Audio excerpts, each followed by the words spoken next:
अस्सलाम वालेकुम जी। Again young patient, देखते हैं क्या हुआ। अब्दुल्ला नाम। अहमद। अहमद। अहमद, उम्र कितनी?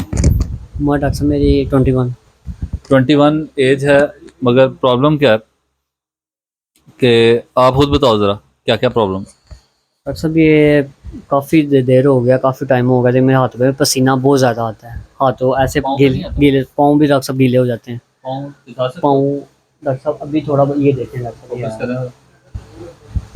देखें, पाँव भी गीले दोनों, डॉक्टर साहब गीले बहुत बहुत ज़्यादा गंदे हो जाते हैं। और हाथ भी डॉक्टर साहब पानी। ये देखें। और डॉक्टर साहब ये तो बहुत कम आ रहा है, तो ऐसे टपकने लग जाते हैं। और डॉक्टर साहब पूरी बॉडी पे तो कहने के ज़्यादा टांगों पे आता है, मतलब ये हाथ पे बहुत ज़्यादा आता है। इसका इलाज नहीं करवाया? नहीं डॉक्टर साहब इसका काफ़ी पता किया है। पहले पहले इसका इलाज नहीं हुआ कभी डॉक्टर नहीं से? नहीं डॉक्टर साहब ने मुझे बताया कि CAC आप पिएं बस कैल्शियम के पास, उसके अलावा डॉक्टर साहब ने कहा इसका कोई इलाज नहीं है। ठीक है, उन्होंने यही सही। बताया। ठीक है, और दूसरे आपको एक और मसला है, छींकें, एलर्जी है। जी एलर्जी राइनाइटिस है, साइनोसाइटिस है।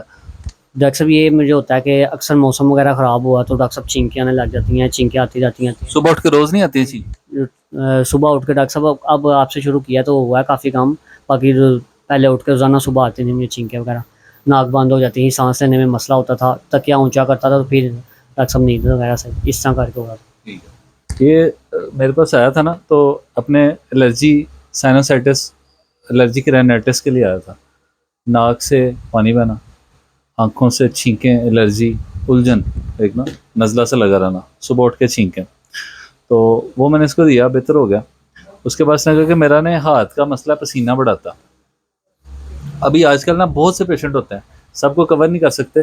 जो लड़के होते हैं चलो उनको तो लाना आसान होता है वीडियो पे, ख़वातीन के लिए ख़ास उनसे पूछ के इजाज़त लेके करना पड़ता। तो बेसिकली ये मसला हाइपर थायराइडिज्म का होता है। और भी बड़ी वजूहत होती हैं, इसमें पैथोलॉजी भी इन्वॉल्व होती है। इसमें बाज़ का पैथोलॉजी के बगैर भी ऐसा होता है। हाइपर हाइड्रोसिस, बहुत ज़्यादा पसीना आना, ये दो होते हैं। एक होता है प्राइमरी वजह, एक होती है इसकी सेकेंडरी काज। सेकेंडरी जो हाइपर हाइड्रोसिस है उसके अंदर पैथोलॉजी इन्वॉल्व होती है, मतलब उसमें हाइपर थायराइडिज्म हो जाना, उसमें कोई जेनेटिक डिजीज़ हो जाना, उसमें एग्जाइटी हो जाना, उसमें टेंशन की वजह से, घबराहट की वजह से बात का पसीना आ जाना, इंटरव्यू देने के बाद घबराहट से। ठीक है, स्वेट ग्लैंड्स जो है हमको बहुत ज़्यादा स्वेटिंग करना शुरू कर देते हैं, और स्वेटिंग करना शुरू कर देते हैं। आपका जो थायराइड ग्लैंड है, मास्टर ग्लैंड, जो पिट्यूटरी ग्लैंड जो सबको कंट्रोल करता है, जब थायराइड ग्लैंड में कमी पेशी होती है तो बॉडी के अंदर एक और ग्लैंड होता है, हाइपोथैलेमस ग्लैंड, जो बहुत से फंक्शन को बॉडी के अंदर रेगुलेट कर रहा होता है, जिसमें से उसका एक फंक्शन थर्मल रेगुलेट करना, टेम्परेचर को। तो जब बहुत ज़्यादा पसीना आएगा तो बॉडी ज़रूरत से ज़्यादा ठंडी हो जाएगी, एग्जॉस्ट हो जाएंगे। और दूसरा, एक्सेसिव जो साल्ट हमारे निकल जाते हैं, मिनरल्स निकल जाते हैं, तो विटामिन, कैल्शियम की कमी आ जाती है। इसलिए डॉक्टर ने उनको कहा कि आप कैल्शियम पियो, कि आपको जो कमज़ोरी आएगी उसको वो पूरा कर लें। मगर वो ट्रीटमेंट नहीं है, वो मैनेजमेंट था। अलहमदिल्ला होम्योपैथिक में हमने कितनी ठीक कर दी है, जिसका ट्रीटमेंट मौजूद है। हम इसकी काज पे जाते हैं कि वजह क्या है। अब मैं वजूहत बता रहा था कि और क्या वजूहत हो सकती हैं। और इसकी वजह ये हो सकती है कि आपका जो गुर्दों के ऊपर एड्रीनल ग्लैंड होते हैं, एड्रीनल ग्लैंड में दो अहम हैं, एक कॉर्टिसोल और एक है एफिनेफ्रिन। ठीक है, तो एफिनेफ्रिन सिस्टम उसका आउट हो जाए, या कॉर्टिसोल ये सिस्टम आउट हो जाए, तब भी आपको स्ट्रेस के अंदर, परेशानी के अंदर, घबराहट के अंदर ये सेटिंग ज़्यादा हो जाती है। अब हम क्या करते हैं, हम ये अप्रोच लगाते हैं इसको, एक तो हाइपरथायराइडिज्म को देखते हैं, उसमें हम देते हैं इनको थायरोइडिनम। अब थायरोइडिनम दवाई बहुत बड़ी दवाई है, इसको मैं अक्सर यूज़ करता हूँ। ये दवाइयों को फंक्शन को बढ़ाती है, दवाइयों की एंडिंग करती है। बहुत सी मेडिसिन ऐसी हैं जैसा पल्सरटेला है, कलकेरिया काब है, वो एक जगह दवाई दे के उसका असर रुक सा जाता है, उसकी आगे नहीं जा पाती। तो वहाँ पे थायरोइडिनम उसको आगे लेके चलती है, उसके असर को बढ़ा देती है, उसको डीपन करती है। तो थायरोइडिनम के बाद इसमें नेटरम्योर है। जैसे नेटरम्योर की पर्सनैलिटी, आप कमज़ोर होगा, वीक होगा, खाया पिया लगेगा नहीं उसको, या हाइपोथायराइडिज्म के अंदर ही होता है।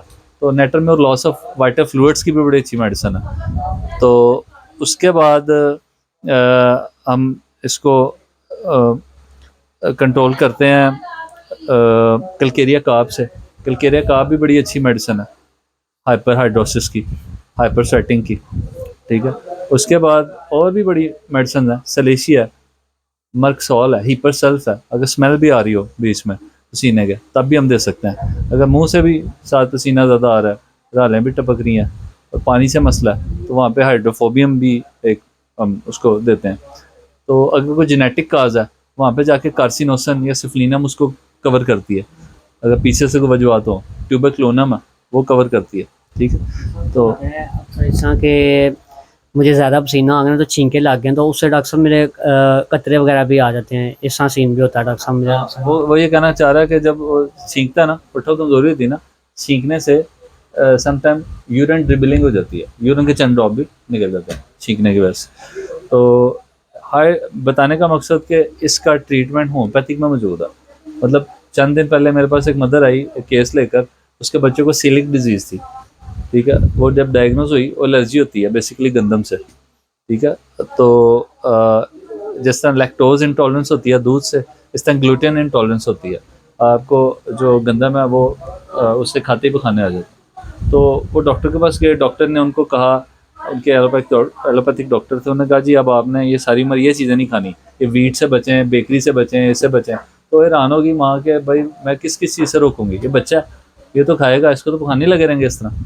तो वो परेशानी किसी ने बताया, वो मेरे पास आ गई। खैर हमने उनको उसी एलर्जी की मेडिसिन दी, हमारी इस एलर्जी की दवाइयाँ मौजूद हैं। उनको हमने वीट ग्लूटेन दी, एलेक्सोनम दी। एलेक्सोनम एक पार्टिकल हैं जो मॉलिक्यूल्स हैं जो गंदों में पाए जाते हैं, तो वो बच्चा बेहतर है, वो खा पी रहा है। ठीक है, इसी तरह ये जो मसला होता है प्रोस्टेटिंग का, इससे पहले कितने बच्चे ठीक हो गए क्योंकि सेटिंग ठीक हो गई, मगर ठीक होने के बाद फ़ौरन छोड़ना नहीं, कुछ अर्से कंटिन्यू करना मेडिसिन को। ये कौन सा एलोपैथिक है जो सारी उम्र चलती रहेगी, मतलब बीपी की दवाई है वो सारी उम्र चलती रहेगी, शुगर की है सारी उम्र चलती रहेगी, डिप्रेशन की ये छूट जाती हैं, ये एलोपैथिक नहीं है। ठीक, तो एक जो फ़लसफ़ा बनाया हुआ है ना, खासकर एलोपैथिक में जब लोग खा के आ रहे होते हैं तो होम्योपैथिक स्लो बढ़िया जी, एक ये फ़लसफ़ा होता है। दूजा देर नाल आराम आता है, ये कह भी रहे होते हैं कि आराम आता है मगर देर नाल, ये भी कह रहे होते हैं, चलो आराम तो होता है ना। तो इसमें यह है कि आपको कुछ देर अगर पायदार इलाज कर लें तो आप बेहतर हो जाते हैं। इंशाल्लाह तुम भी ठीक हो जाओगे। ठीक है, फिर दोबारा वीडियो करेंगे कि आप क्या पोजीशन है। ओके, अल्लाह हाफ़िज़।